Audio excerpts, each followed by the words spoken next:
Deuxième étape, Casablanca, Dakar. Prolonger la ligne, encore, c'est le défi suivant. Plus de 2000 km arides, rebelles, sauvages. Dans le désert, les seules étapes de ce parcours ressemblent à des mirages. Cap Juby et Villa Cineros. Pour parer au danger, les avions voleront par deux. Le 1er juin 1925, Émile l'écrivain réussit le trajet Casablanca-Dakar.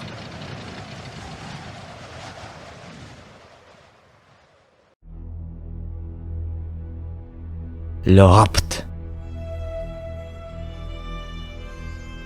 1 million de chameaux, 1 million de fusils et la libération de dizaines de combattants prisonniers. Voilà la fabuleuse rançon qu'espère obtenir la tribu Maure en échange de l'équipage de l'aéropostale.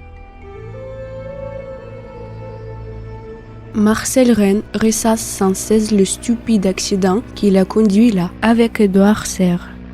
surchauffe du moteur, collision avec une falaise. La tribu des Ribat, farouche habitant du désert, les repère rapidement. Leur interprète, qui volait avec eux dans le coffre de l'avion, intervient et sauve la vie de ses compagnons. Les aviateurs sont faits prisonniers. Depuis combien de jours sont-ils ici, à dresser des tentes, ramasser des brindilles pour le feu du soir, préparer le thé?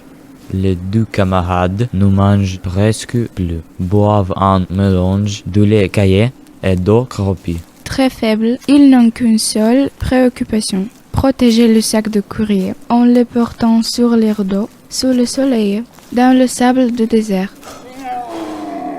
4 mois plus tard, ils sont enfin libérés contre une rançon.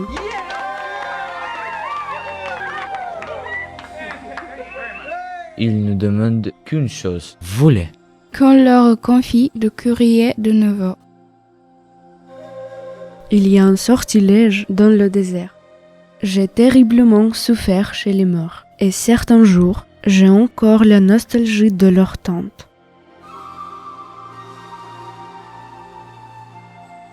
Édouard Serre.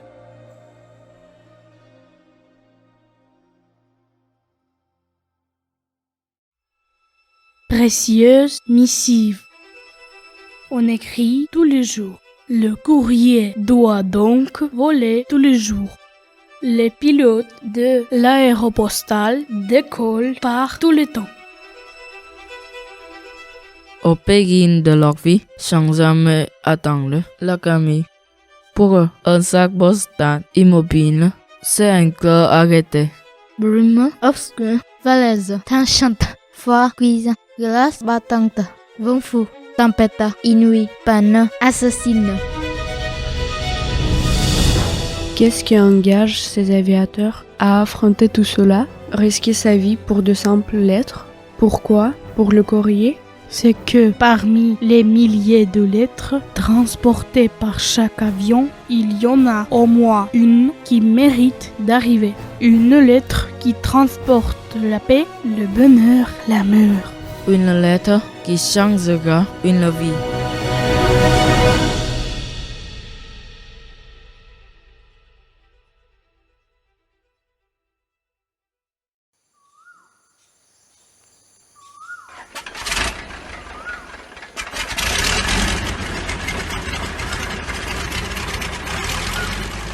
Troisième étape, la jungle amazonienne. 1927, l'Amérique du Sud. Brésil, Uruguay, Argentine. Celui qui dirige ce projet fou, désormais, c'est Marcel Bouilloux-Lafont, un banquier français installé au Brésil. Le pilote Paul Vacher cherche seul des terrains pour établir les escales de la future ligne. Dans la jungle brûlante, il suit les lignes du chemin de fer. Ses ailes tracent la ligne de Buenos Aires à Natal à travers des milliers de kilomètres de monde inconnu. En 1928 arrivent les pilotes, Jean Mermoz en tête.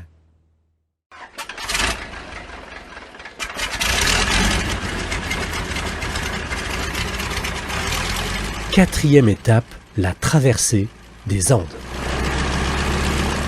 1929. Entre l'Argentine et le Chili, l'aéropostale doit frayer un nouveau chemin, par-dessus les Andes. Un exploit par semaine, par tous les temps, folie.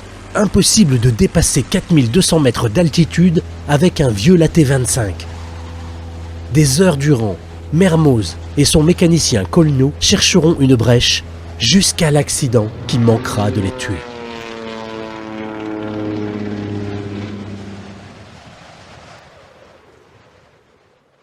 Mais bientôt, on recevra de France les nouveaux Potes 25, qui peuvent voler jusqu'à 6000 mètres, et les Andes seront vaincues.